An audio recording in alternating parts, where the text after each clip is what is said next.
Hello and welcome to the Silverfox Hustle podcast. This is episode number 44. Now, at the end of the podcast, click on the follow or subscribe button and leave a review also. Now, we are out on YouTube as well, so search the Silverfox Hustle podcast and we'll be there.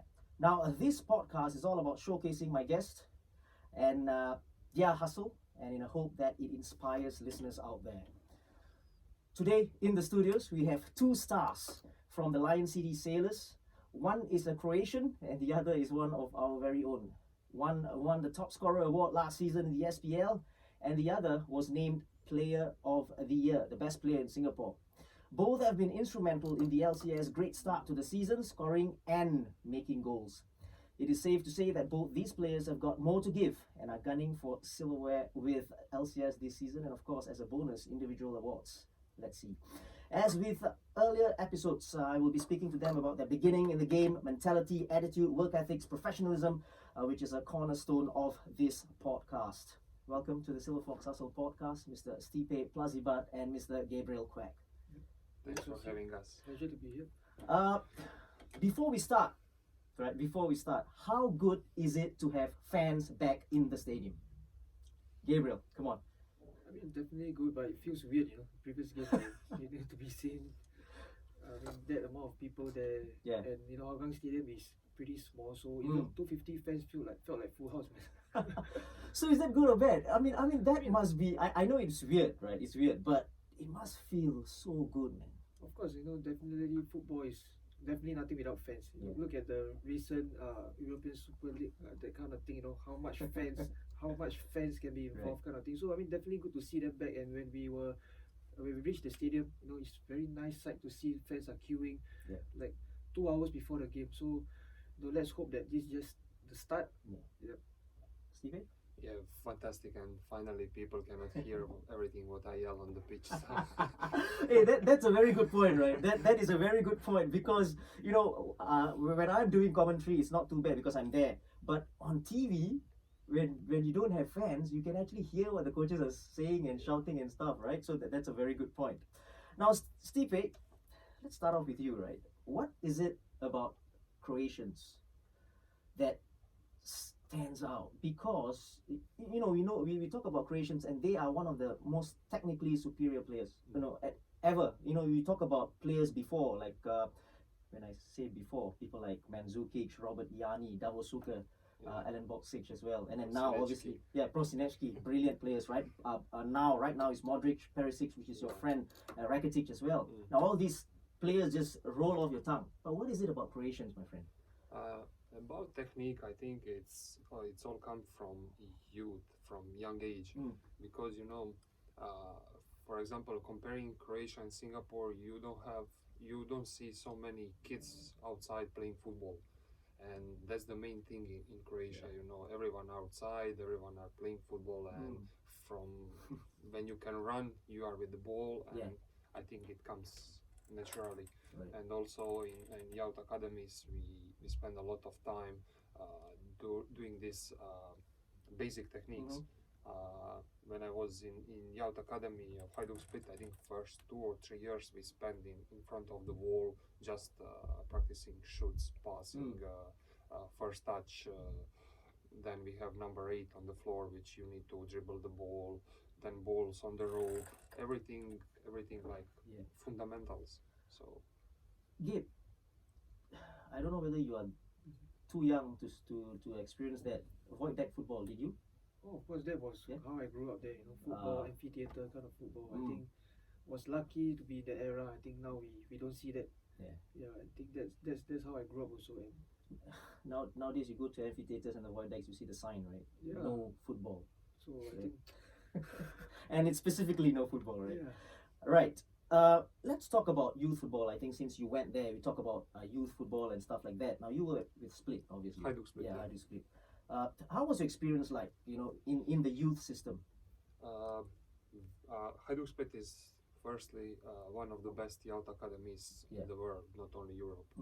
So especially before, once you come there, they teach you first about mentality, winning mentality, because Hajduk Split recently is not at the best. At what age is this? We talk about winning mentality. At first when I come there, I was like 8 years old. Okay. So they teach you that nothing less than winning is Okay.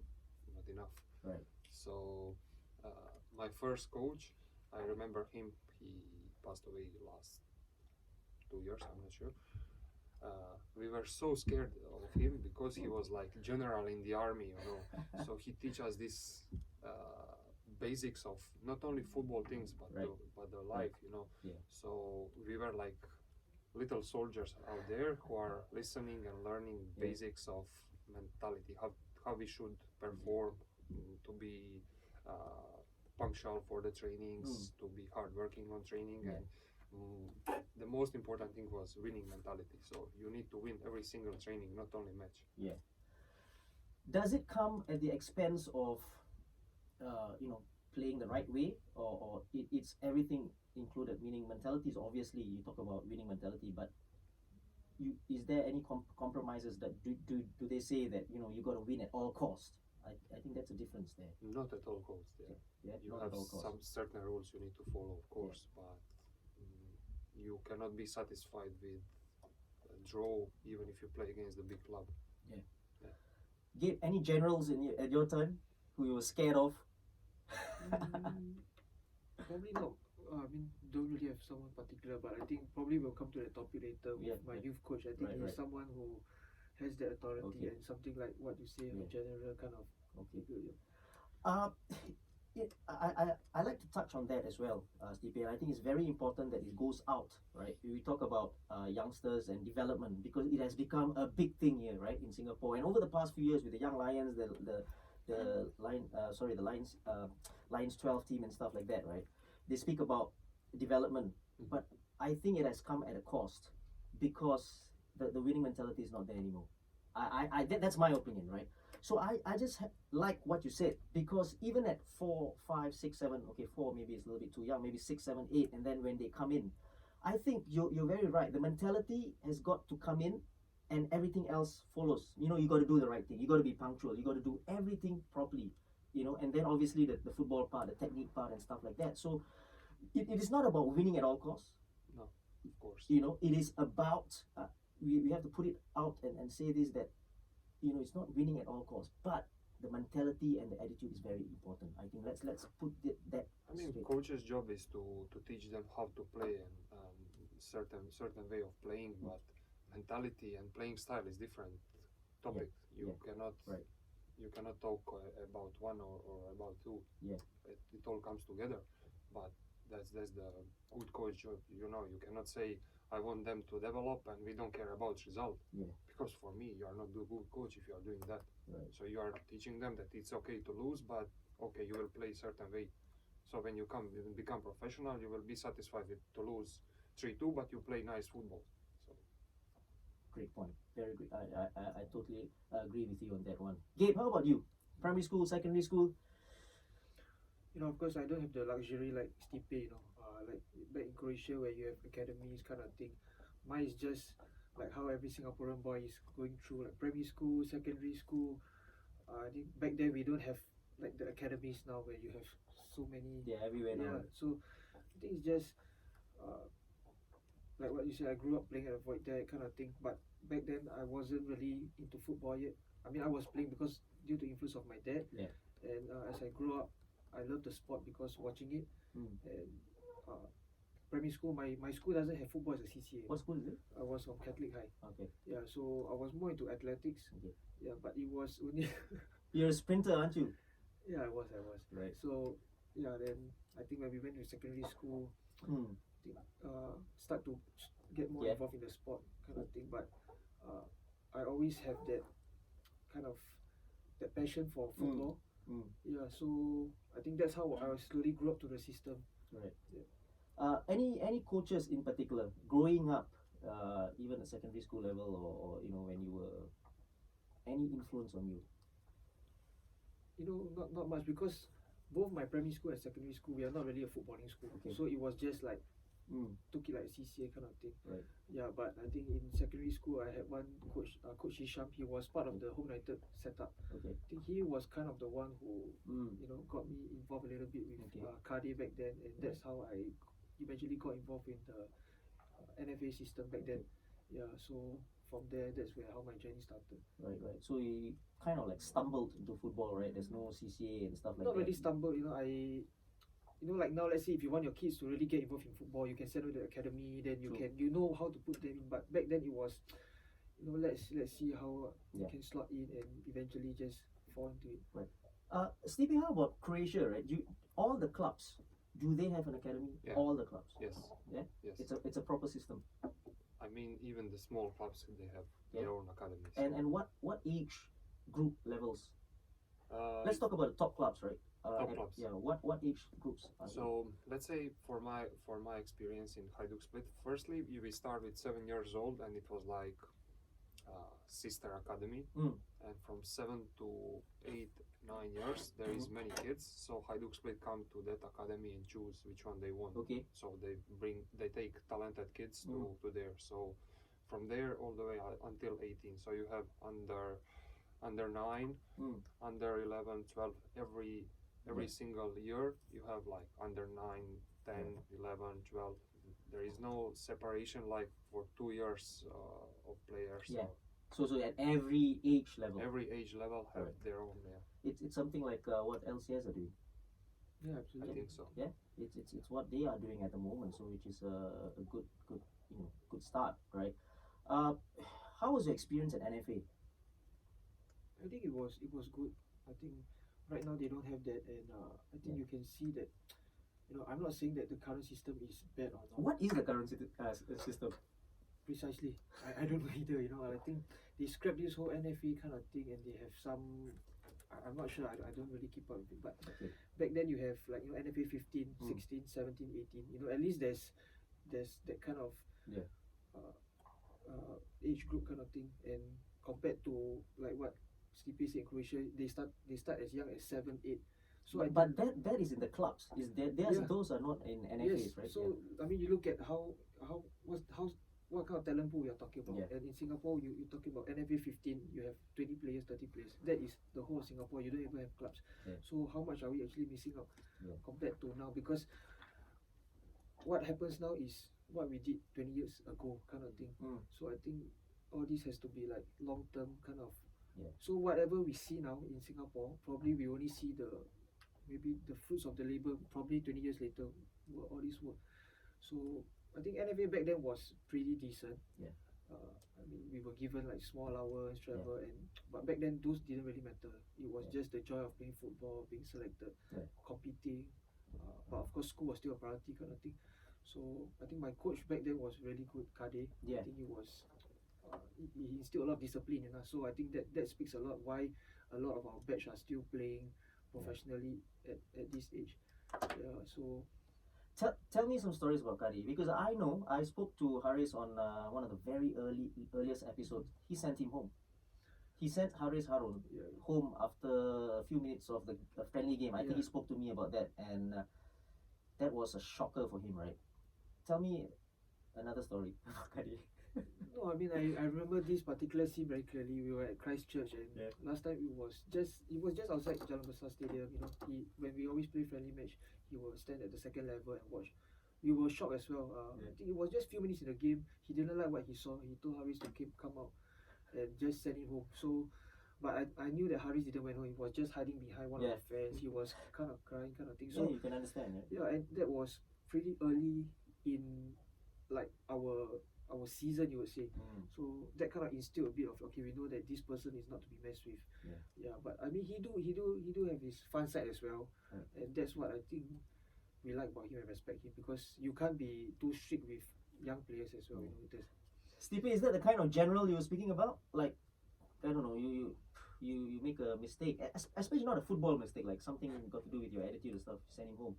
Did you get that a lot in Croatia? Better not to talk what we have in Croatia. Oh, okay. You want to censor that, is it? Yeah. Right.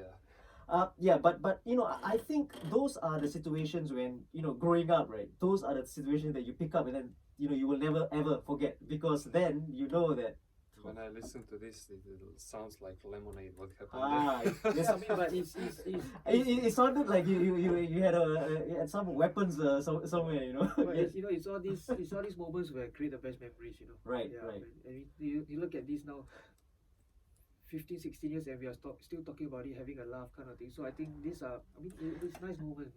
You talk about having a laugh. He wasn't laughing. Sorry, Haris. Then right. I mean, Yeah, but yeah, of course. it probably shaped him up to who Correct. he is today, you know. Correct, kind of correct, thing. correct. I want to speak about this, right? Now, for a Chinese boy, did you get the full backing from your family? No, definitely no No? initially. Definitely no initially. They were probably like any other typical Chinese parents, I would say. You know, they were a bit skeptical about it. I mean, but that's how things is like here. Mm. And I personally want to change that. You know, so because they are more focused on studies, Mm. and I wasn't really doing very well in my studies. I was kind of neglecting it Yeah.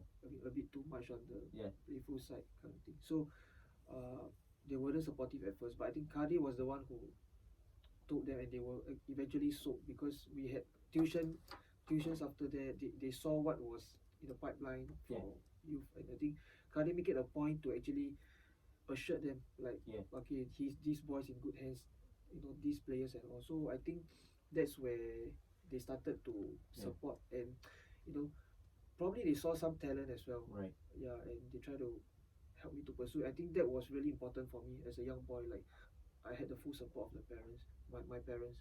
And I think we can't downplay the fact that Kadi was instrumental in that part. Yeah, right? Speaking to definitely. your parents as well Yeah, and yeah. bringing them for I mean, he I said it before. So he was the one who actually went down with my mom to meet the parent session, kind of thing, in school. So really. yeah. And everyone thought that he was my dad, you know. So I think that really, I think for my parents' standpoint, you know, that meant a lot. Yeah. Like, you going to the extra mile off the pitch to kind of show how much you I would say he's a very dedicated coach.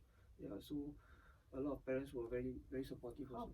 How about you, Stipe, studies wise, growing up? No, really. I just wanted to add, it's not about only Chinese kids in Croatia. Sometimes it's same. I see my mother didn't allow me to play professional football until I finished my university. So. And what age was that? 21. So it's the same there as well. I mean, not for all. Not for all. Yeah, not for because here is a little bit. You can all, see. I think depends of parents. Yeah. How they are. She told me first you finish your uni, then you do whatever you want. Are your parents Singaporeans or what? It sure sounds like it. My mom is like that. Yeah. Wow. No, Okay. I think it really depends where we are. You know, let's say probably if we are in Brazil now, your parents will definitely be supportive of you playing football. Like, they know that football has a future. I'm not saying that football here doesn't have a future, but I mean, how we are, the society is, it shapes us that, okay, you know, education is very important, like, kind of thing. But it is also a survival thing for them. In you talk about Brazil and Croatia, it's a survival, right? Like, but you look at the attrition rate, right? The fallout from, you know, it's either you go in all in or all out. And when you go all in and you fail, you got nothing to fall back on. I think your parents, your mom was afraid of that, Stipe. There is too much risk here. One major injury, you are finished, and what you're doing after that. I like to ask you about that, right? Does that then affect how far you can go in terms of the elite of the elite? As in, because you either go all in, and then if you do make it, you really make it in that sense. So you're talking about falling back on something. Is that a problem, you think? You should go all in. That's for sure. Right. But there is many factors to go. Of course. That level you are talking about, it's not only about going all in. There need to be a lots of backing from people who know how to back you. All right. Let me ask you this, right? Ivan Perisic, right? Did he go all in? Yes, he is. He did go all in, as in studies were. No, he just finished high school and he's 17 years old already. So show from friends come to buy him for 300,000 euro that time. So from then on, it's never look back, he's right? 17 years old. He's kid, and they come to buy him. Right. And with 17 years old, I was still in high school, so that's the difference. Any regrets? Regrets? No, because you never know what would happen. Maybe Yeah. I wouldn't find myself in that environment, because professional football is not easy mentally, and if you are not You're right. well prepared for that, You're right. you are. Gabe, I like what you said. I want to try to change it. About the Chinese boys coming up and stuff. I really like that. Is there a way that you are trying to help this, or obviously you are doing it by actions, by the way you play, by the play of the year, by the goals you score, by the assist, and by actions, right? Is there anything like you really want to do in terms of I don't know, setting up a academy for youth? I'm just thinking out of. No, I mean, alone I can only do so much. Yeah. And like what you say, I'm probably doing it more by actions, by showing, because Yeah. I think that's the best way to show. course. Because when you walk the walk or something, you need to talk the talk. Yeah. So I just hope that in this over these few years and all, just something to show that okay, there is actually a future in football. There is something, and I always, time to time, I will Yeah. speak to groups and all where people approach me. I'll just let them know so that at a young age, you're at different stage of your career. There's different priorities. Like when you are a youth player, Yeah. your focus definitely must be studies first, Yeah. and slowly, but try to stay involved in the sports, because I think it really keeps you. You have that sense of belonging. Because I see many friends, many players who are talented at the age, but they drop out halfway due to many things like peer influence. Are you talking about Chinese boys in particular? No. In Generally, general, in general. Yeah. Just take one example. We have a good talent in Hanafi Akbar, Right. the YOG, and he went out due to whatever Yeah. reasons. And there are many other factors like NS where they just Yeah. drop out because of 2 years, they lose interest. Yeah. So, I mean, it's not only Chinese boys. There are many talented players, but because I'm a Chinese, I know how many of them are thinking. I just want to let them know, that with parent support, if you really believe with the right mindset, actually you can try to make something out. Listen, you just go through the list of players in the SPL this season alone, right? I see some very good Chinese boys in there. The Chinese boy is playing for Eldrax as well. Yep. Joel, who's went back to there's so many good players, technically brilliant players, Chinese boys, right? So the my message to you guys is come out there, because if you are talented, you can be just like Gabriel. I think that action speaks louder than words, right? What are the lessons that you learned growing up from youth football that you have brought to the table now, as in from the youth time? Your coaches, the academies, and what have you learned? The lessons that you learned that are using till now, Stipe. I mean, the most important for me is these fundamental things about football understandings and how to move, where to move, and I think most of all discipline. Yeah. Not only about be functional, but discipline on the field. Yeah. That every time you need to be where you're supposed to be, and maybe 10 times the ball will not come, but 11th time when the ball come, you will score that goal. So. And the 11th time you got to be there, because sometimes the 11th time you're not there because you've you given up. Yeah. Yeah, So and that happens a lot to strikers, right? When the crosses don't come 8 yes, times. you stop. When Gabriel doesn't cross 8 times, and then the 9th time he puts the cross in, and then you are not there, Stipe. No, I know. He was sprint for 40 meters. I know. I'm watching that. We will come to that later on, Stipe. I know that story, right? How about you, Gabriel? No, I mean, I totally agree with what Stipe said. I think discipline is something very important, and that has to be instilled from the young age, because how you are as a young player, it will kind of be with you, like how you are as a player. And along the years, there are certain things that can't be taught, like what you say, your mentality or like mindset. And personally, for me, how I slowly built me to be stronger mentally is by just watching sports. Watching different sports like tennis, basketball. I think for me, football not so much, but it's through especially tennis, basketball, F1. That's where I think the past few that helped me a lot to shape me mentally. Just by watching them. I mean, after watching, I also start to understand, watch some documentaries, because to be honest, why am I better than this person? It's just the mind, it's the mentality. Like when you go in, if you say you try or you can or you will, that really is that fine line of difference. And if I can add, last time we didn't have so much opportunities to watch top athletes or top coaches. Now you have just one click. You are one click away from learning from the best, like Michael Jordan, Netflix. Jose Mourinho, Yeah. Guardiola.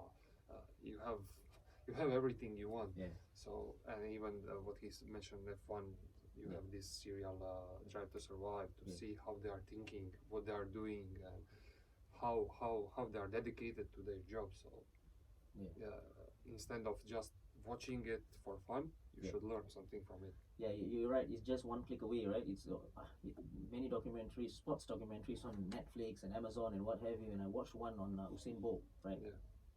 You train like hell, and your competition is less than 10 seconds. Right? That's it. So it's It's like- everything about mentality.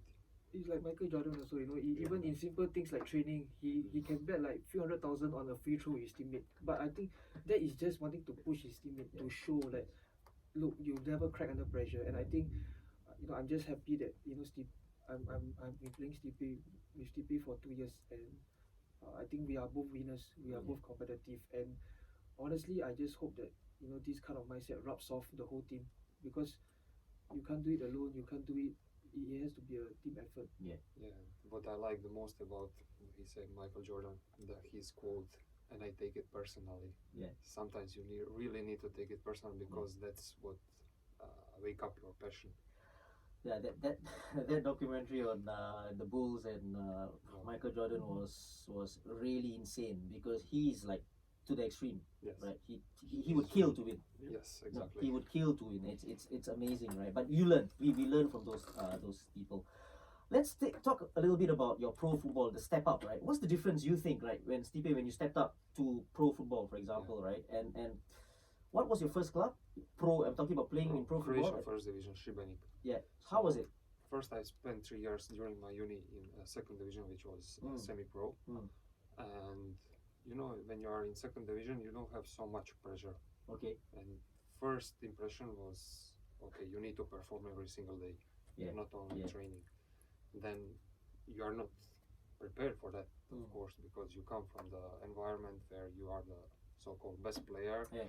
And even if you don't perform one game, doesn't matter, you have next one. Right. But once you come there, when people pay you properly, they expect for you to perform every single day. Yeah. So that was the biggest Change difference. the expectations and Expectation and pressure. the pressure. Yeah.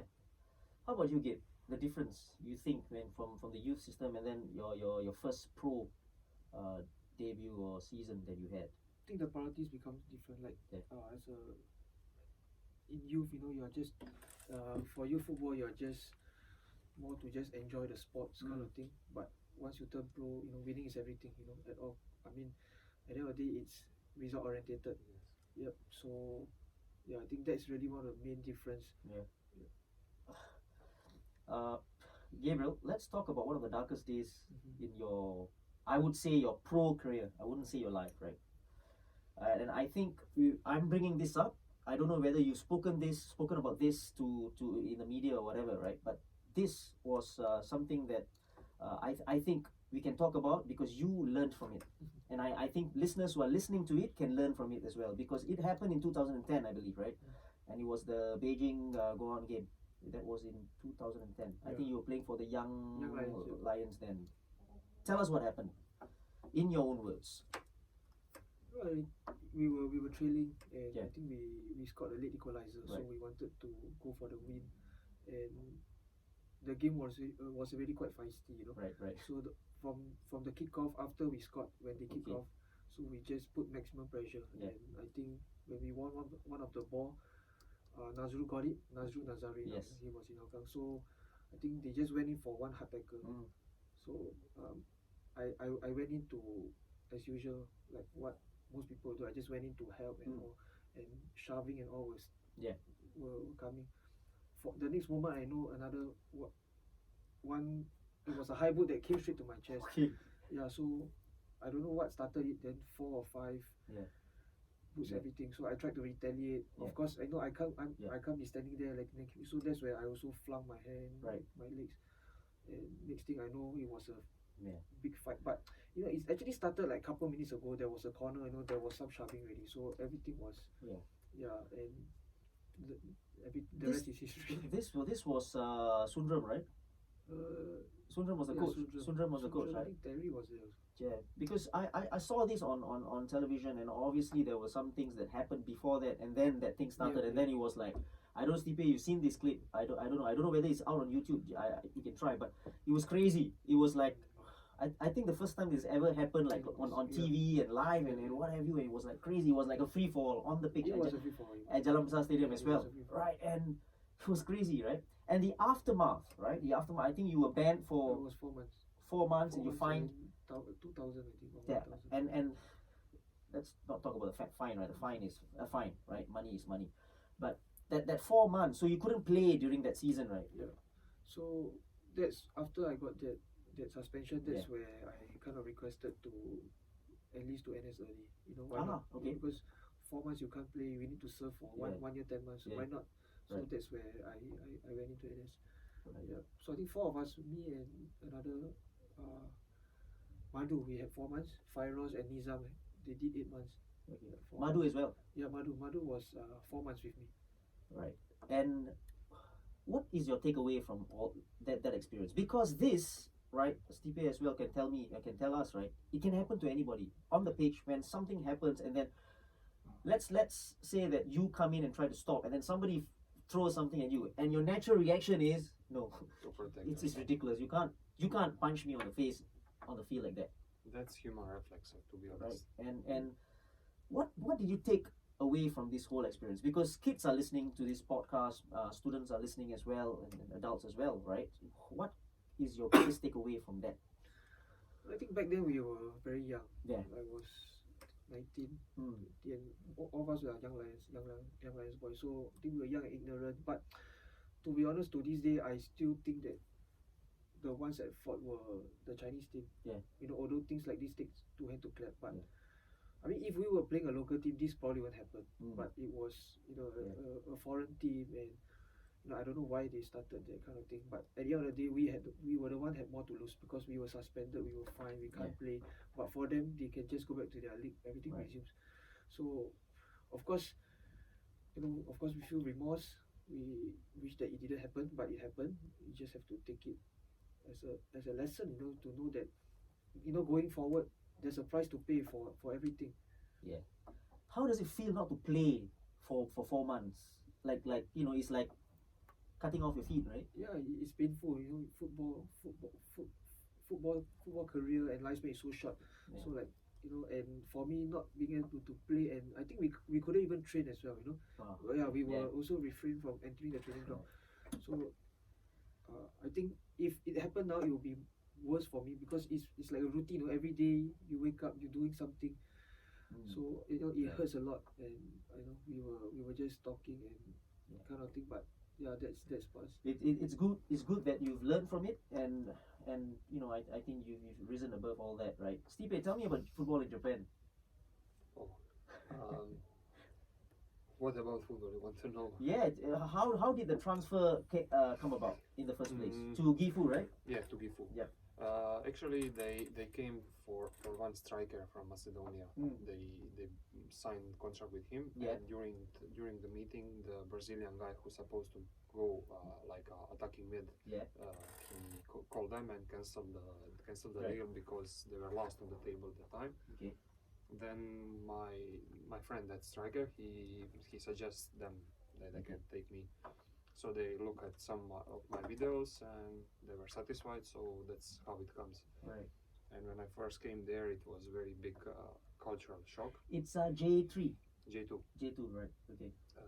Big cultural shock first, and then way of training, timing of training, everything was different. Give me an example. What way and timing of training? What was it? I mean, I came there, it was summer, mid-July, which is the hottest period in Gifu, like 40, 42 degrees. Yeah. And they were training like 2.5 hours on that weather, which was for me something I couldn't imagine before.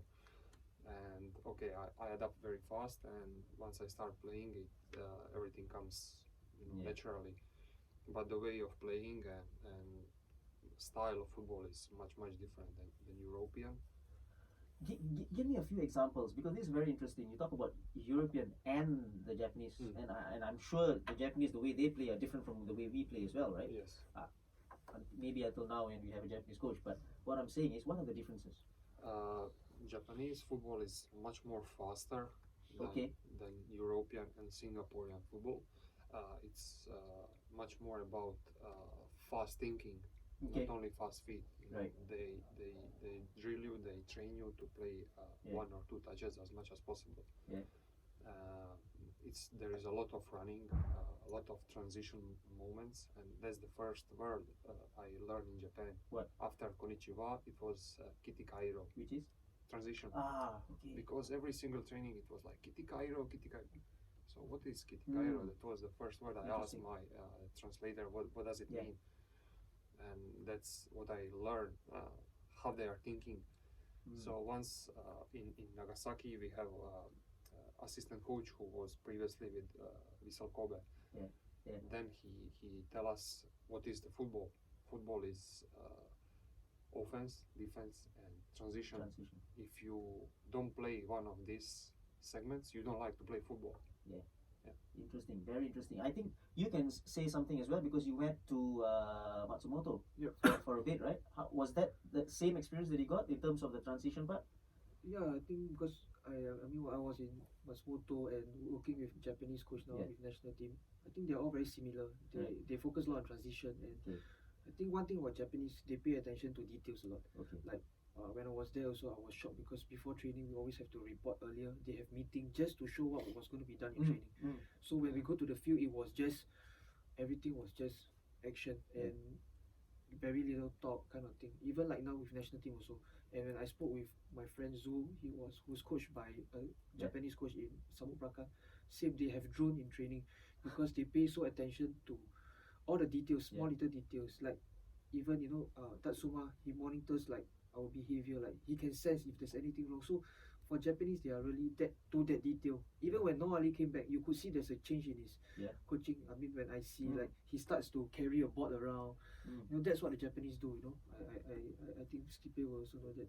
Yeah, perfectionist. But it's like that, isn't it? If you want to be the best, you need to go into details. Because those details are making difference. And I tell you this, right? I don't know, people may think that I'm crazy. I've been to Alberex training sessions, not this year, not even last year, a few seasons back, right? When they started winning and stuff. It's like that. I swear. Once they go up onto the pitch, they already know what's happening. As in, like, and they've got like their rollers with the drinks ready. People will pull the drinks in for them, drink, get out, start again. Because this was probably brief, just 1 hour before, so they know. And it's like clockwork, and it's that's how I think we should move ahead as well, right? I mean, we can't follow everything, but that is the way, isn't it? Right, to move forward. Yeah, first of all, I would like to talk about their mentality. That is something out of this world. They are so hardworking, and they are the guys who will listen whatever you say and whatever you ask from them, and they will not question you because you are superior to them. And I mean, also it comes from coaches and people who are up there, because they know what they are doing, so you are naturally listening to them because whatever they say makes sense. On the subject of Japanese, right? Obviously, you're playing for the national team and with the coach in there as well, right?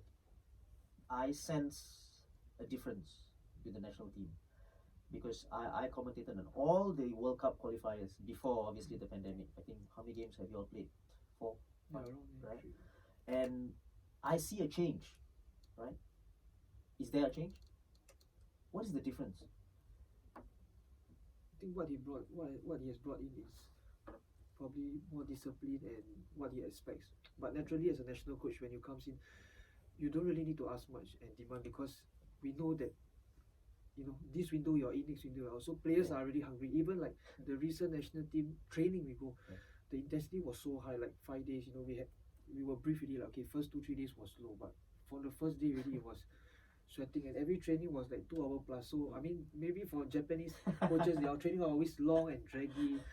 I mean, some days you just want to just quickly go, but and I think for a national coach, you don't really have. That's okay. Yeah. Because in Nagasaki we train 3 hours a day. Yeah, I think, but one thing like what Stipe say, they're always very perfectionist and hardworking. I don't think you can ever see a lazy Japanese. You sure?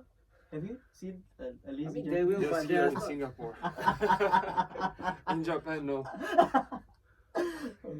Okay. On that note, right? You did not really like the lifestyle there. You were mostly alone. That's what I Yes. heard from somewhere. Yes. I was young and okay. First, How young? I was 23 years old when I came Okay. first. And first 5 months I had this Macedonian guy and I have few other foreigners, and in the other city, which was 20 minutes by train from me, it was one other Macedonian. So I had company and I have someone to spend my free time. But after these 5 months, they didn't stay, and I just extend my contract for 1 more year. And then when I come back, my foreigners were Brazilian, Colombian, and Korean. None of them speak English. Okay. Japanese, only one player I think from the team speak, and the other one can communicate on English, and that's it. So language was a big problem, and they are a bit shy. They are very close, to the foreigners. They treat you with respect, and they are scared to ask you to go on dinner with them. So my life there was like a circuit breaker. Honestly, stay at Self-imposed. home, stay at home, go eat, and go for training. That's it. For what, 2 years? Almost 2 years. 1.5 Yeah, years. 1.5 years. First half year was good, and 1.5 year was like really struggling with social life. Yeah. Well, that can be tough, and I will come to that later because you experienced that as well in terms of being a foreigner in a different land, right? Yeah, that must have been tough, isn't it? Like. To be honest, at that point of time, I was suffering from depression as well. Yeah. You have everything, whatever what you want when you start playing football. You have good facilities, you have solid money, you are playing in nice team, everything is there, but you feel empty. People fail to realize this, right? And I want to say this, and so that listeners can understand as well. We talk about foreigners coming and wherever, right? Maybe from a Singaporean going overseas or a foreigner coming to Singapore and playing in the SPL. We expect them to straight away hit the ground running, to score 100 goals in 60 games or whatever in the first season. We expect them because they are foreigners. Okay, let's face it. We expect the standards to be higher. That is fair, because I think you need to be of a certain standard. You have to be better than locals. Let's put it this way. And then why get a foreigner, right? But I think we also need to be a little bit fair in terms of judging them right from the start, because you can't expect Diogo Lopez to score 20 goals the first season. Of course. But that's the reality. That's what the keyboard warriors are saying. But so you guys listening to this, if you are a keyboard warrior, you need to understand the fact that you have foreigners coming to a different land. You need to understand that those are the people who never experienced anything about sports, so they are just watching and they think that everything is video game, which is not. And one example is Gabriel Moresque, right, who just came in, and he scored a couple of goals, but he didn't have good games as well. He was taken out at halftime and what have you. And like I said, you need to give them time, but you need to also they also need to show that they are a little bit higher, in terms of standards. So yeah, I just wanted to get that out of the way because I think it's a very important thing. Gabriel, you won the Super League and the FA Cup with the Lions 12 team, right? How was your experience playing in the league, in the M League? It's a whole new, total different league as compared to here. That's definitely much more physical. Okay. Yeah, I think the Malaysian league is more physical than the Singapore league and also the Thai league.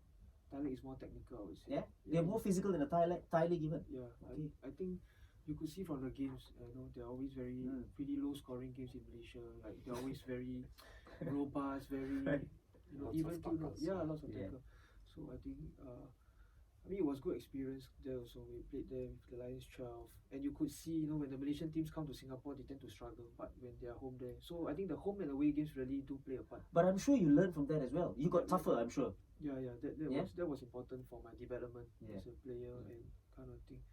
But but after all, you are still a Singapore team with your friends, so it's not like you are like a legit foreigner in another different team.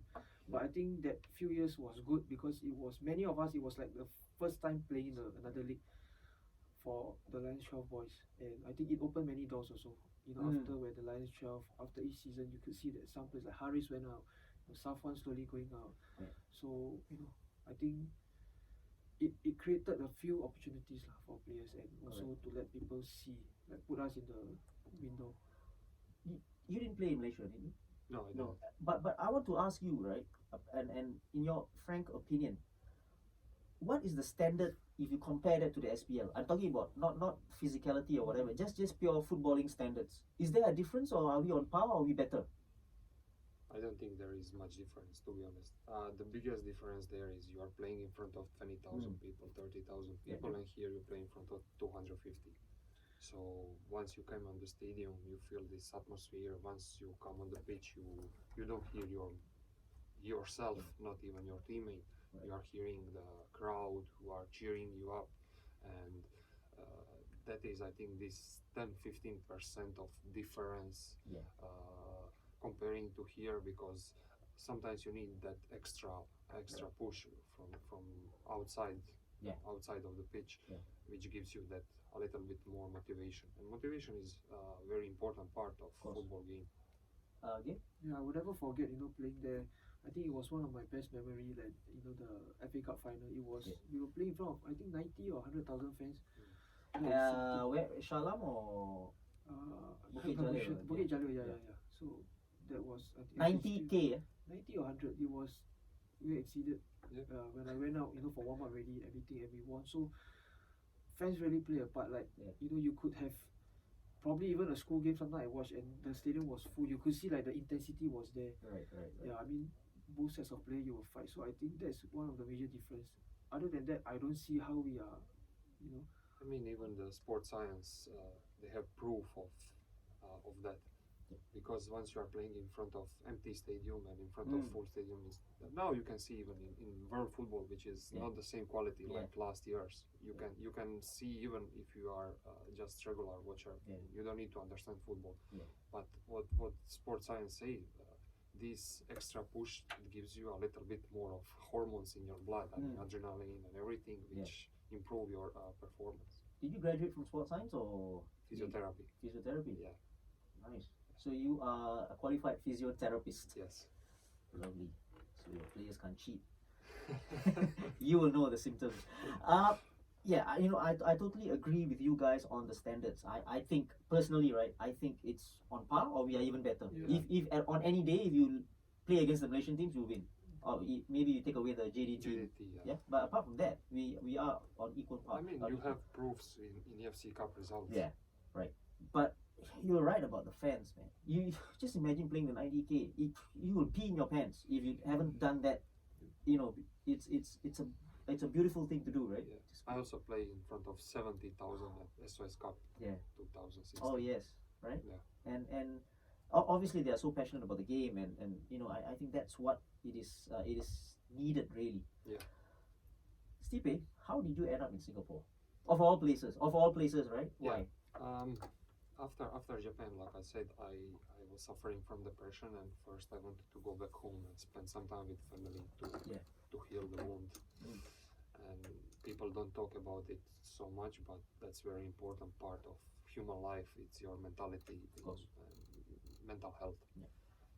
Then after that, I had one friend who was playing here, Igor Cherina, and he told me about Singapore and the life here, that there is lots of people from that part of the world, like so-called Balkan, and it's easier to adapt. So I didn't want to stay again in Croatia in second division, and I just want to move back to Asia because I like culture here, I like football here, so I wanted to go back. Then some opportunity come for Hougang, and I accepted, and that's how I came here. Right. And it was 2016, right? 16, yeah. You scored 16 goals with Hougang. Yeah. 2017, you went over to Home United, which is before LCS, right? You scored 25 goals. I scored actually 37, 25 only in the league. In the league, yeah. And we play EFC Cup that year.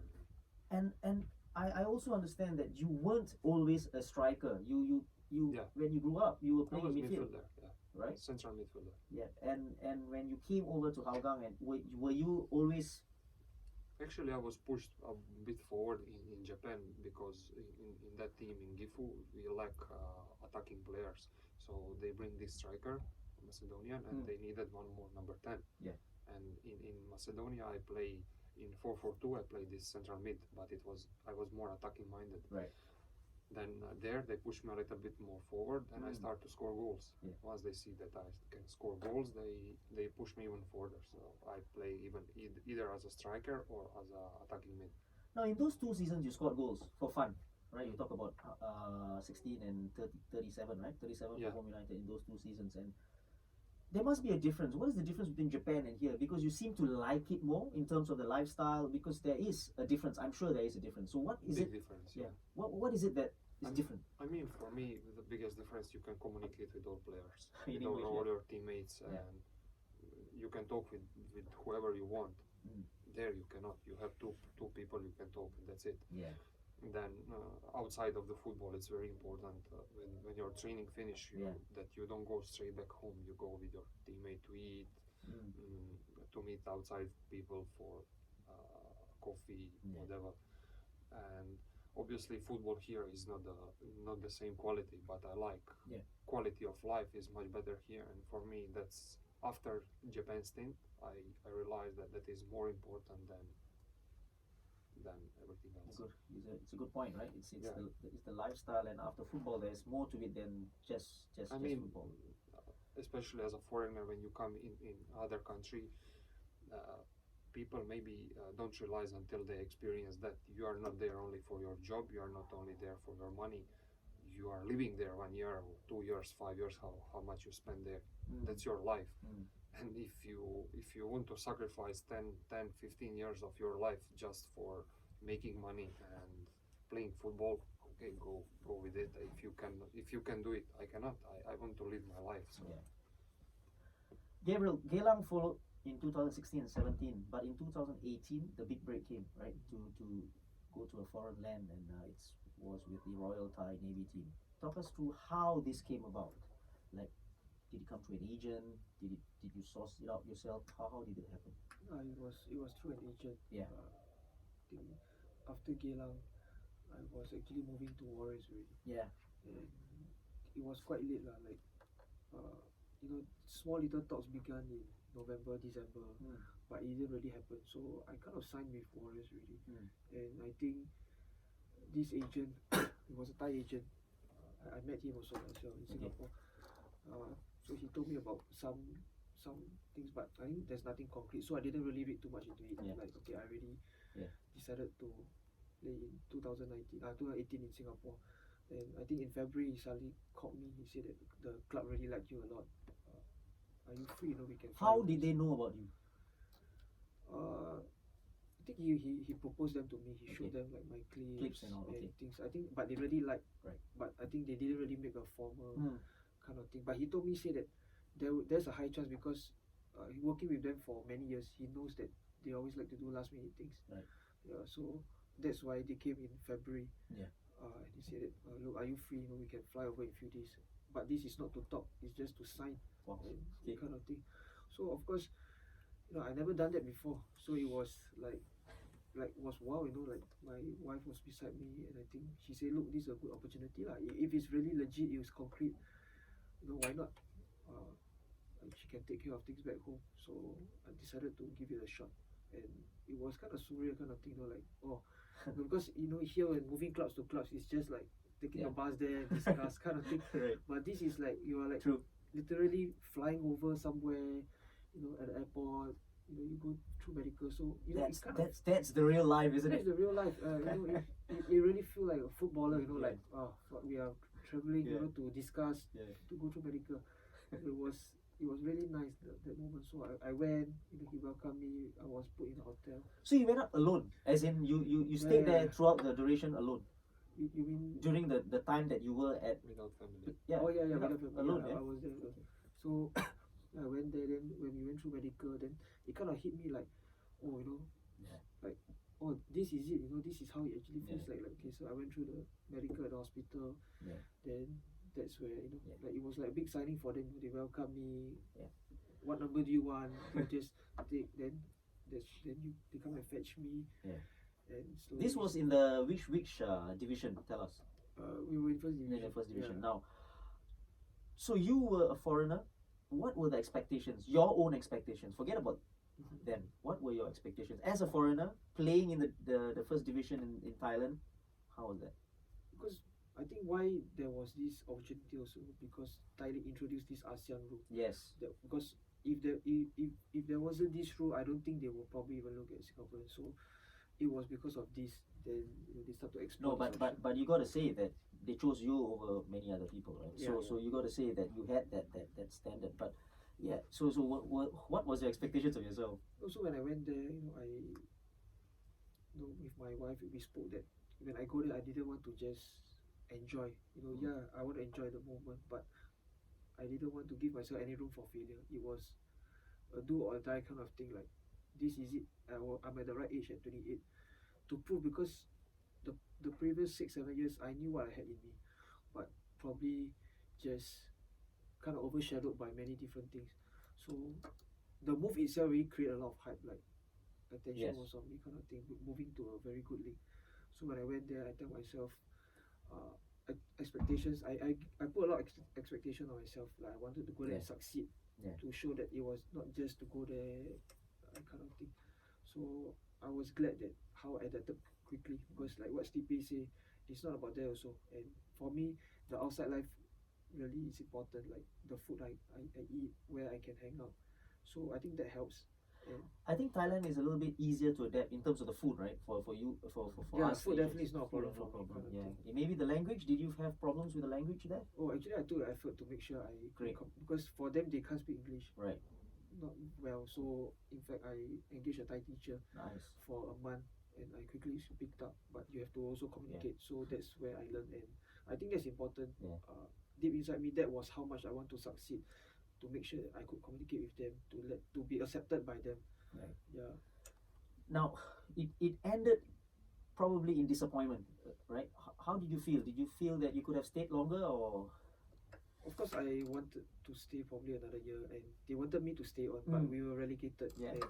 And when you were relegated to a second division, a lot of sponsors pull out. Yeah. They wanted to retain me, but definitely salary was an issue already.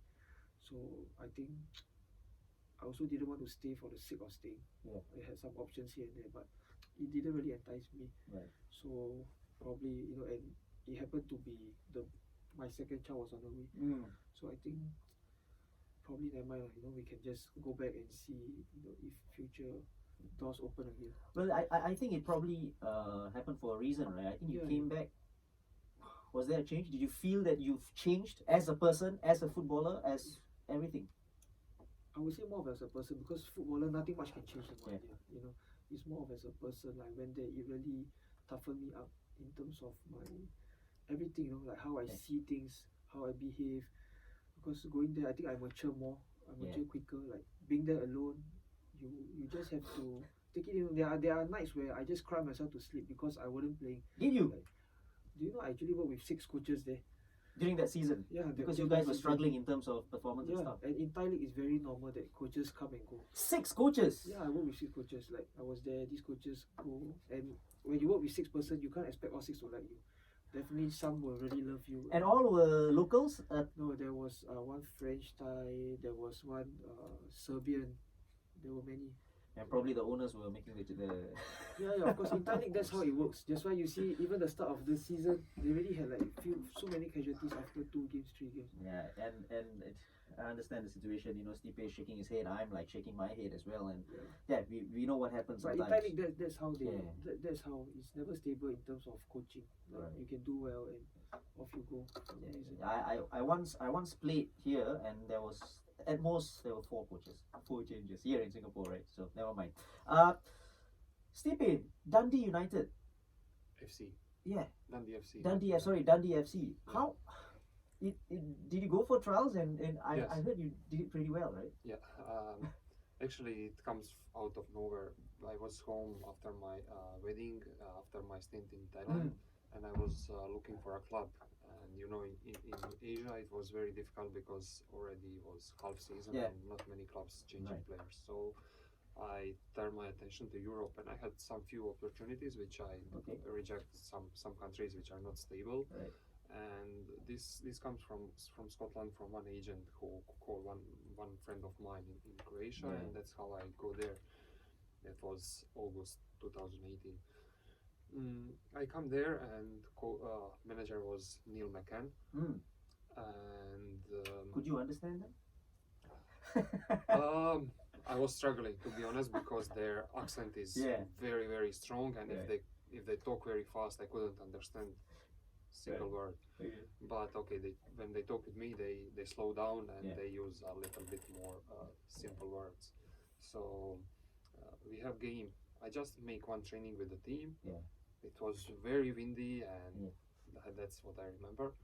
Then second day we have a friendly match against Falkirk, which is second division club, and we won 2-0.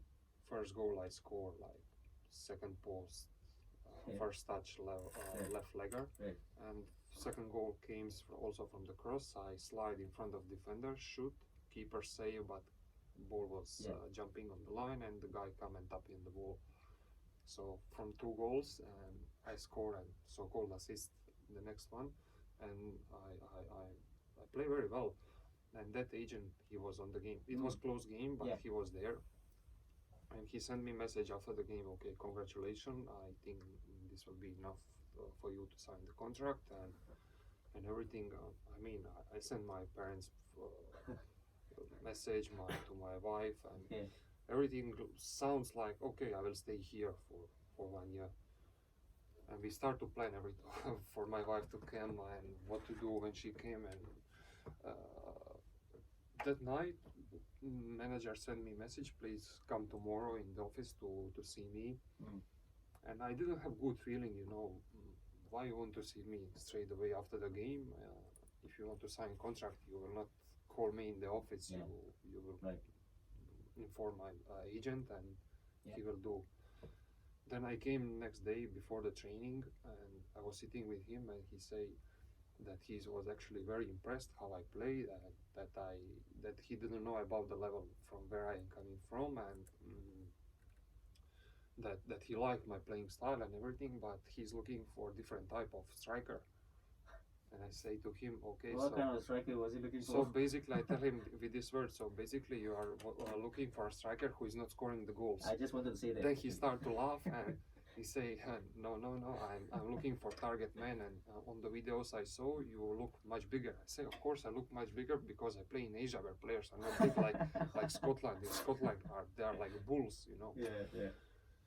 Then he say, yeah, but we need the target man, and I need to tell you that unfortunately we will not sign you.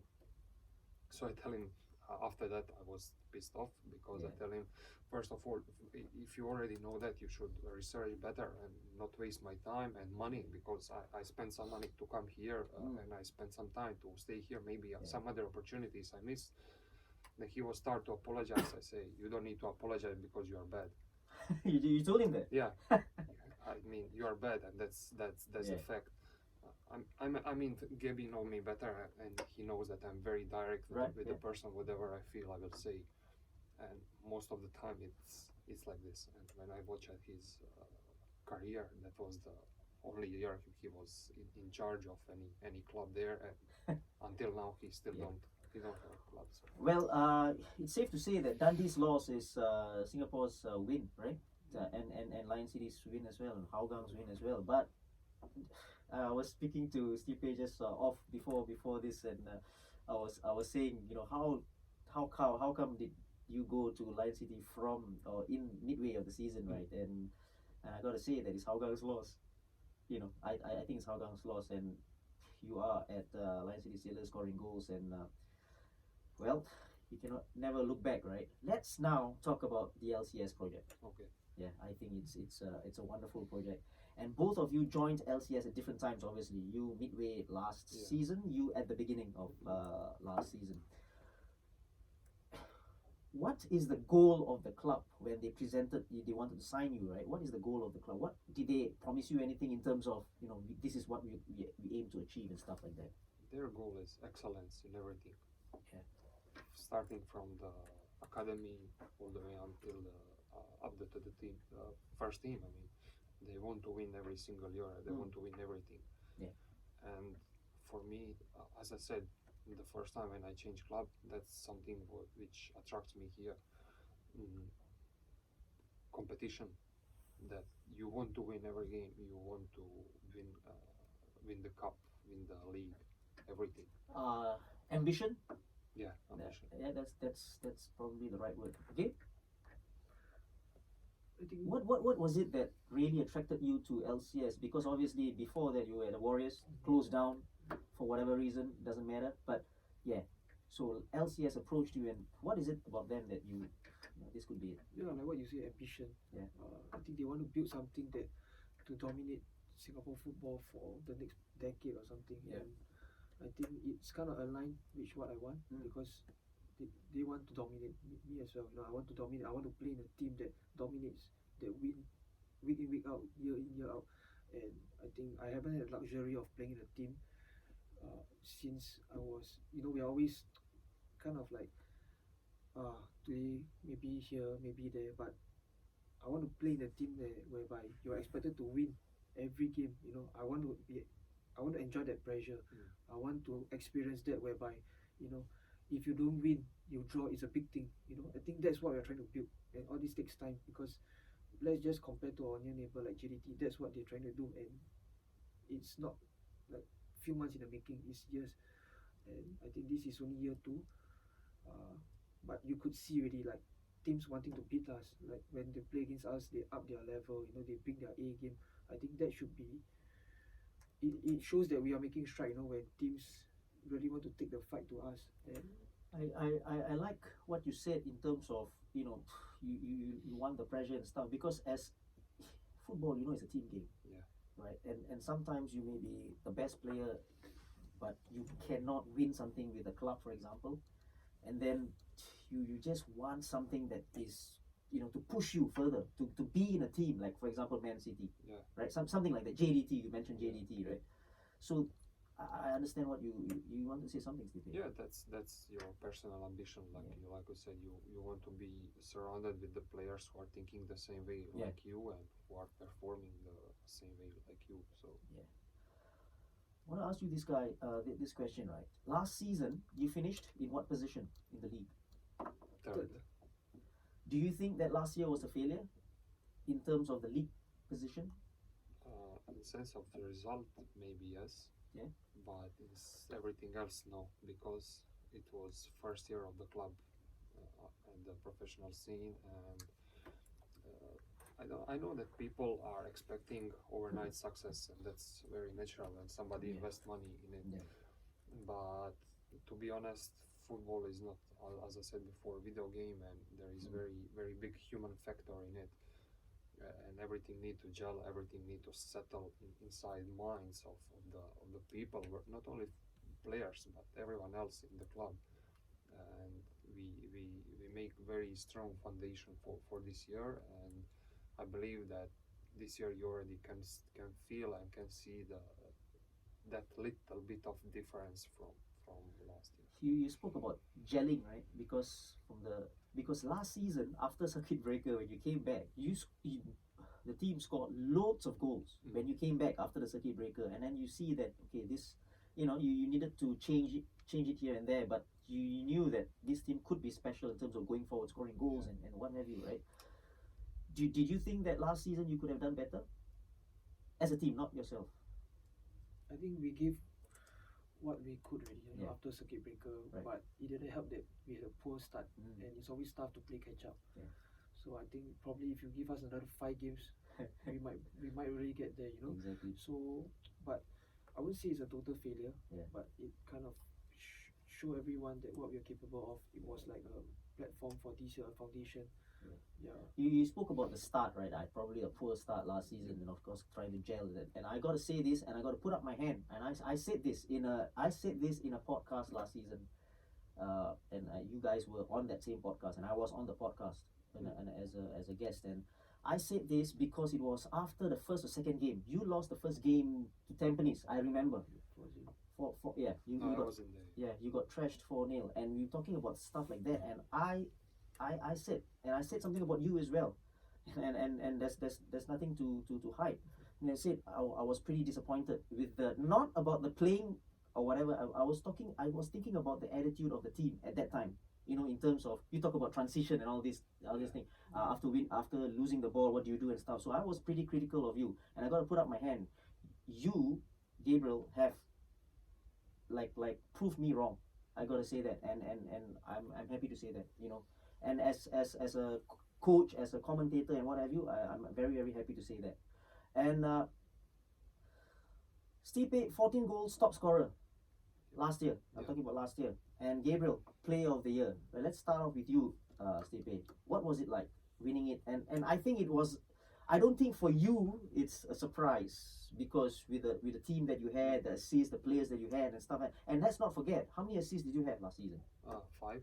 5. Yeah. Okay, and for a goal scorer, that's good, especially with the number of games that you played. I played only 11 games. Exactly, right? Yeah. So that's brilliant. How was it? I mean, if you remember 2017, I lost my golden boot battle in the last 2 games, where this Japanese guy scored 7 goals in 2 games, which was Who was that? Jumbo, is it? Sano So, okay, yeah. Tsubasa. Yeah. So that year I really had very very good year in sense of scoring. Yeah. Whatever I shoot, it goes in, and I scored 25 goals in 22 games, which was every other year would be enough for winning the top scorer award, and I miss it because of unfortunate events. So, in the last game they disallowed my clear goal, so we need VAR. Yeah, we need. It would make the league more interesting, I'm sure. Yeah, for sure. Then I mean, that was something, you know, which I was missing. I was there, but I didn't win it, so it was very nice. Like for me, you know, it's not the same when you know that you can do something, and when you do something, it's very big difference. So it gives you a little bit more confidence, and you are more calmer in sense of other goals. So this year my job is not to prove anyone that I can win golden boot again, but to win the trophy for the team.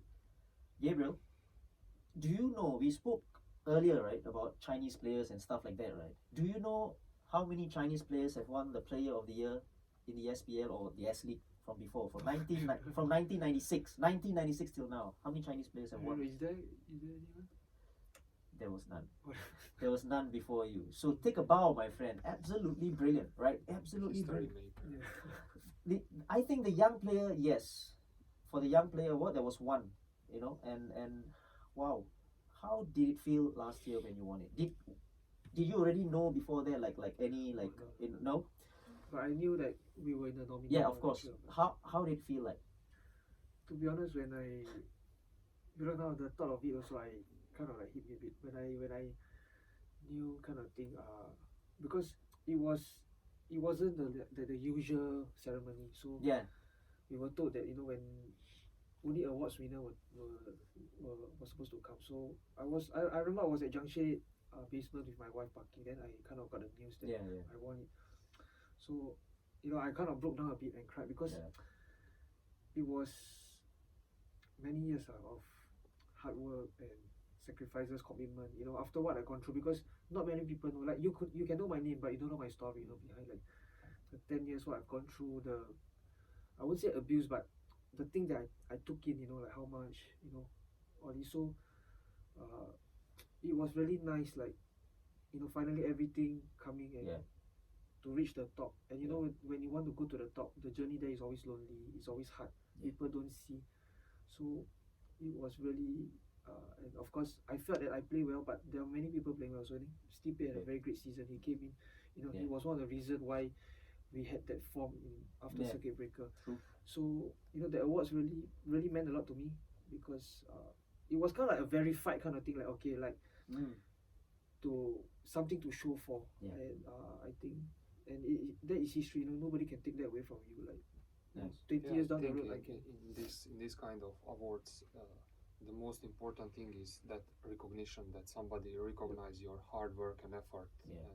And let's be honest, we as a human being, we all like to be praised for Yeah. something we are doing. You can do the best job in the world, but if somebody don't recognize that, you can, I mean, talk to yourself and say, yeah, you do a great job, but when somebody else see that and tell you that, it means a little bit more. But I think that's one of the reasons why, like I and Stipe, we sign up to be part of this LCF project, because we know that what comes with it is this pressure. And yeah, when we do good things, we are recognized, but I'm ready also to take the hit if we fail, like if we lose games and all. I'm ready to say that, hey, you didn't turn up, or I'm ready for that. And that's what I want to be part. We come here not to participate, but really to dominate, which is what the club wants. Nice. Again, congratulations to you both, but I think we gotta forget about that and go further, because I think that's what both of you want, right? To gun for more. You talk about awards, and I like that as well. And you talk about the tangible, I don't know, trophy or medal or whatever. I don't think that is important. I think what is important is the fact that you said it is recognized already that you are the best. And it gives you a sense of satisfaction, because that medal you can just buy it from somewhere. If I can add some more. Yes, please. Recently we saw that some posts about this money, about player of the month, and Who posted that? It was me.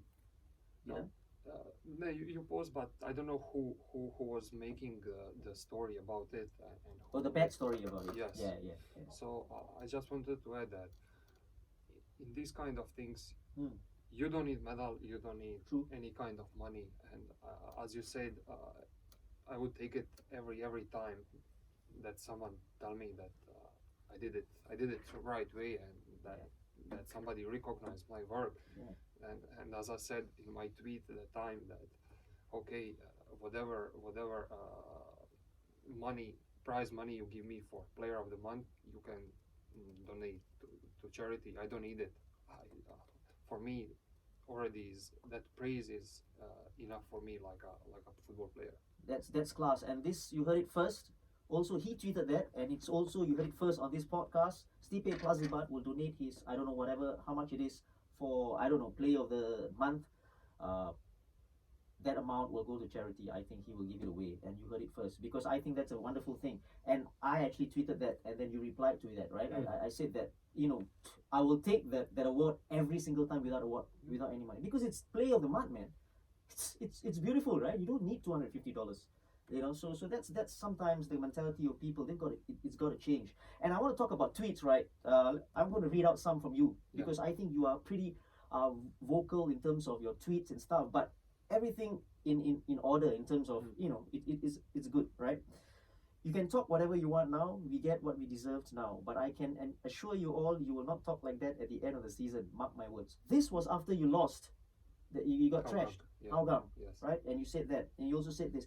It's interesting how people see easy tap in goal, but don't see 45-meter sprint, which put me in scoring position. This was the reason one, right? And you also said, what a game of football that was. Congrats to Tampines for good fight. Don't ever tell me that you don't support our league, because that isn't any quality. I would enjoy this one as a spectator. So in all those tweets that I've read out, right, it's always about the league. It's about supporting the league. It's about the good thing that happens in the league, which is great, and I think more footballers should come out responsibly. I think that's very important. Not just go out there and say shit, I think they can't do that. You have to be responsible. But whatever you said, it makes sense. First, you need to show something, and you need to represent whatever you talk. If you are writing whatever you write, and if your actions are not following, that doesn't have any respect at all. But in my opinion, there is too much negativity about this league around, and people are making fun, and they are looking only for failures and these small little mistakes, but they don't talk enough about positive things which we have here. And my intention is to put how to say it, these positive things into the spectator, that people are talking about good goals, about good games. It will happen everywhere. Mistakes, I talk with one friend of mine, and he's always disturbing me. Okay, that league is not high level and so on. So we were watching one game. It was highlights of the game, Dortmund and Yeah. Phil Foden scored that Yeah. left legger. So he tell me, why you don't score the goal like this? And I say, brate, because that's Croatian word for bro. Yeah. Even if I score that, you would say that keeper is lousy. Yeah, it's always something bad, right? Always is something else. Yeah. It's not about my quality. It's about Yeah. mistakes. And people, when they watch Premier League, they don't see these mistakes, but they are making it. Yeah, yeah. Huge mistakes by, Champions League final, you have Karius who made Yeah. huge mistake, Yeah. and he was trashed because of that. But nobody didn't say Real Madrid win because they have very lousy keeper. They win it because they were better that Yeah. that particular game. And here, every time what I heard is, yeah, you score goal because somebody make mistake, or you score goal because it was easy tap in. Yeah, yeah. And that tweet actually wasn't only about the goal; it was about the life. Yeah, I understand. Everyone see these so-called easy tap in, but nobody sees the hard work behind it. Did you see that, Gabriel? I saw Don't that make him angry now, no. I saw. I appreciate his run. That's why I passed it. No, yeah, I understand, truly understand what you said, right? Because nobody looks at the small little things that leads to a goal, for example. You know, because if you didn't have that hunger to get into the box, there's no way you're gonna score that tap in. I'm quite confident that he would score it anyway. Oh, really? Yeah. Honestly. Yeah. No, but seriously, it doesn't matter whether it's a tap in or whatever. You know, if there's a positive thing, it's a positive thing. You know, you Yeah. talk about Gary Lineker, one of the best strikers England has ever had. He scored what 5 or 6 goals in the 1986 World Cup. Won the top scorer award in that World Cup. He scored all in the box, tap ins. So what? So what? You needed to be in there, right? So yeah, that's just my point. Now, moving forwards, right? 2021, it has been a good start, great start, right? And it looks like it's going down to the wire with probably Albirex and Tampines in there. And again, no disrespect to the other teams if you're listening in, but you guys are really neck and neck, and obviously after yesterday's Albirex win, then they've gone up, right? It wasn't great. It was good. Yeah. Okay. Fair enough. Fair enough. AFC Cup, right? Any goals for that? Because you are in the group with Kedah and Saigon, I think. Yeah.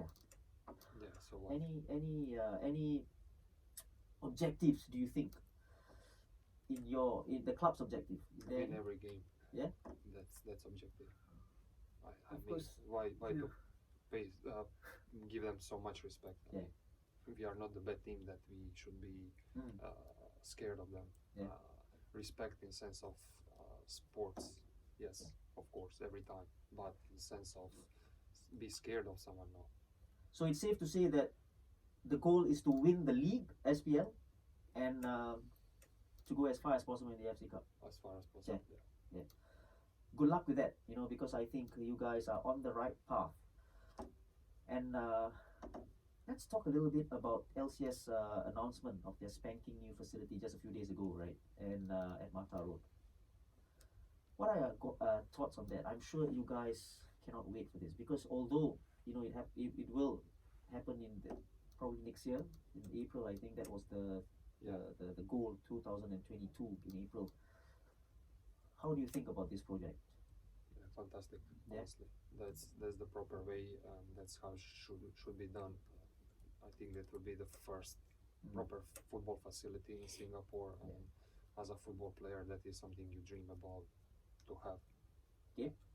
Well, I think it's really good, and for us, of course, everyone is looking forward, and definitely it will. I mean, come 2022 and beyond, it will be nice, you know, for the team. Somewhere you can call your own when you go training. You just want to, because that's where you actually spend most of your time there. And I think it's important also because you need to feel comfortable at where you are. I mean, same like you guys probably have your own go-to coffee joints and all. What the reason why you keep going there is because you're comfortable. So I think it's important when we go to training, you can spend extra hours there, reach there early. You know, not like, I mean, not that Jalan Besar is bad, but it's not hours after all. You just go and you go back. Right. But if it's, let's say there, I will probably go early, spend some time there after training, spend some time after just to you have around. Yeah. You will have proper facilities, including gym, including the I mean, this resting room where you Yeah. can spend some The time with your lounge, yeah. teammates and Yeah. where you make the bonds. Yeah. So that's I very think that's very important. crucial, Like important. kitchen as well. You know, I think this, and I just want to sum that up, right? It's all about walking the talk as well. You know, I remember LCS said this last year or the year before when, you know, obviously the new owners came in and they said that this was the project and this is the project. This has already started, and I think that is absolutely brilliant. And I got to say, it is wonderful. And even before things are happening at Mata Road, you go there from Monday to Monday to Sundays actually.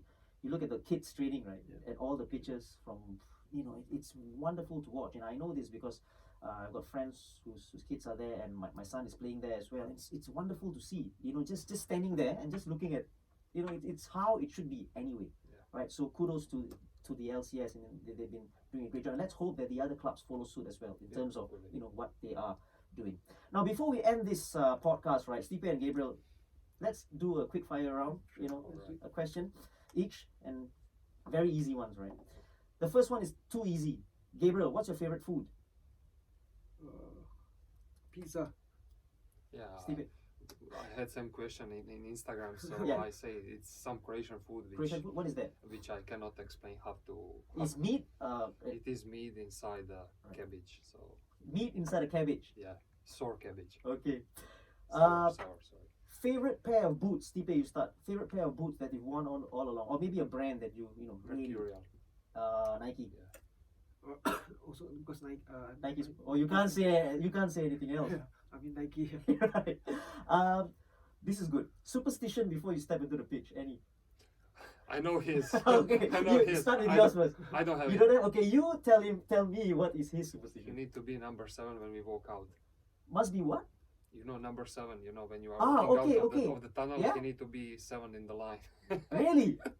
How do you know this because he told you, or you be counting? He is always counting. So Well, actually, I have a few like this and that. this one I know. Really? And Okay. also, I have to step in the pitch. I always step with my left leg in, and when I go, I step my right leg out first. Right leg out, left leg in, Yeah. and number 7 in. Why is there any reason? No lah, I mean, certain things you just do, and Okay. you think it's okay, you just keep it. And I will also always, just before the game in the changing room, I will just go missing for a while because I will always take the towel, you know. I will lock myself in one of the room. I will just visualize what I have to Right, do. right, and right. then Okay. just certain things.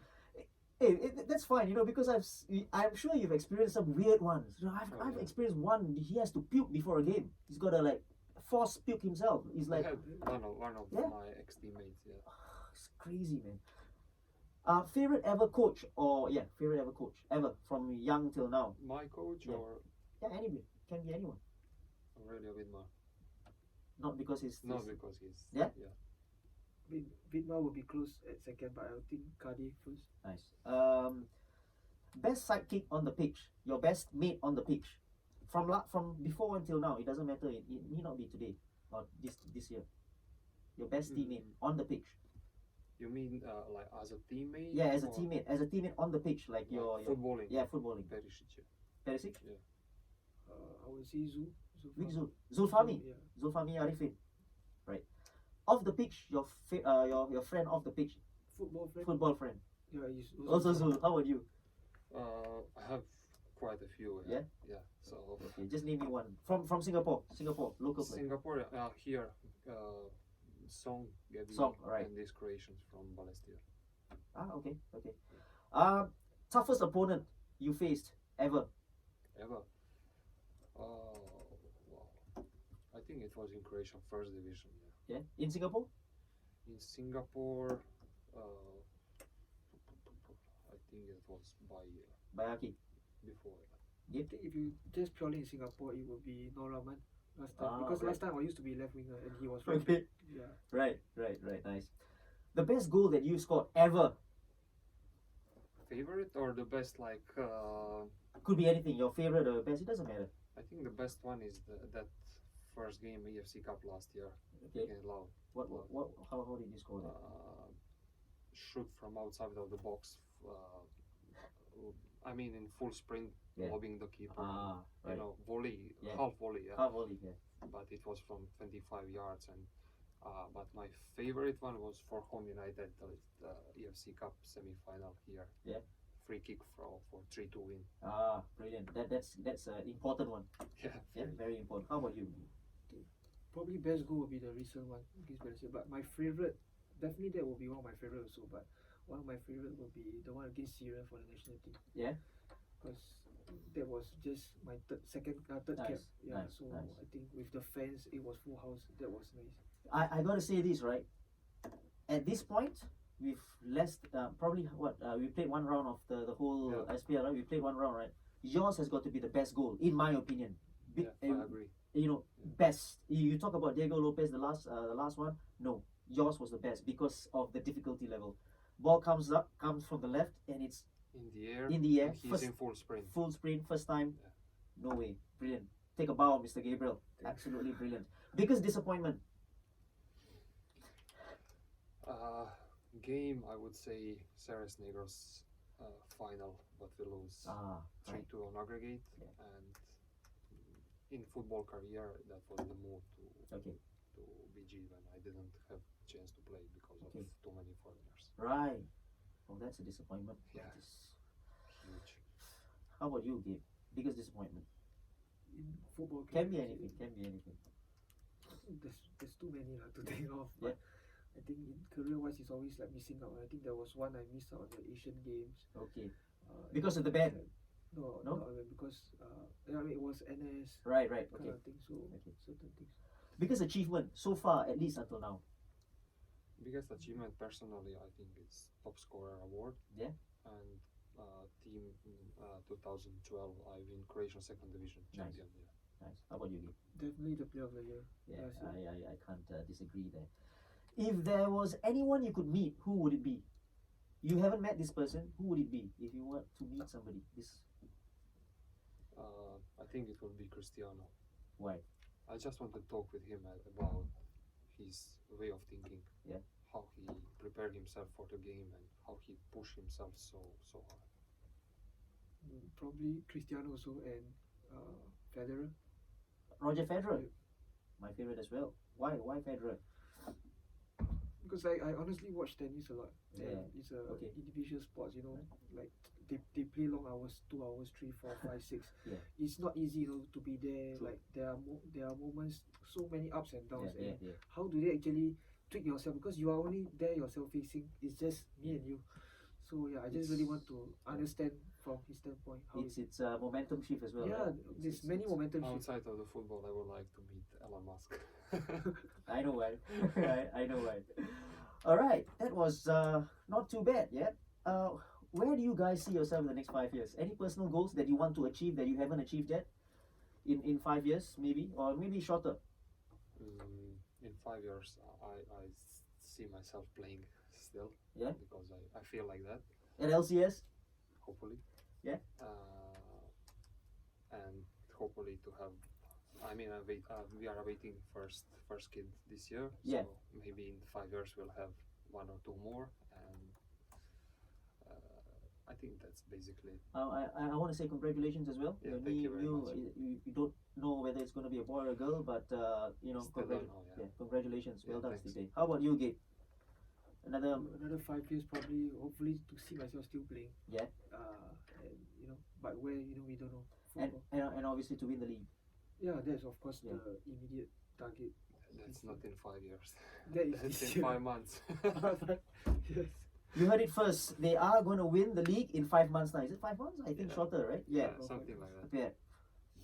I will play this in 5 months' time. Right? I will play this. And there's a little bit of pressure now.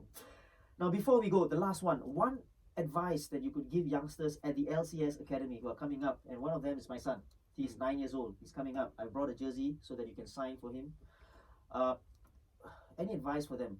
In this spanking new Mata Road facility. Now with this facility, you will have all what you need to become a good professional, good football player, but also good person as well. So I just want to advise all of them, if they really want it, they need to put effort and jump out of the comfort zone. I know that sometimes it's better to sleep in the morning, but if you want to be successful, you need to wake up earlier and do something what you don't usually do. So Yeah. that's it. Great. For me, it's really sacrifices. It's Yeah. about the sacrifices. I mean, if you really do want to take football as a career, there are certain sacrifices you need to make. Staying disciplined, staying committed, and also don't take things for granted, because in any moment it can just be taken away from you, and Yeah. nobody is always at the top. Always there's new. So, and of course, at a young age, for them, it's about really enjoying it. Like, Mr. Gabriel Quak and Mr. Stipe Plazibat, thank you very much for being here on the Silverfox Hustle podcast. I think you have been pretty inspirational with your stories, obviously, and not only about the success. It's also about your failures, and as well as what goes on in your head. I think that's very important. The mentality, the attitude, and whatever that you said, it is so totally true.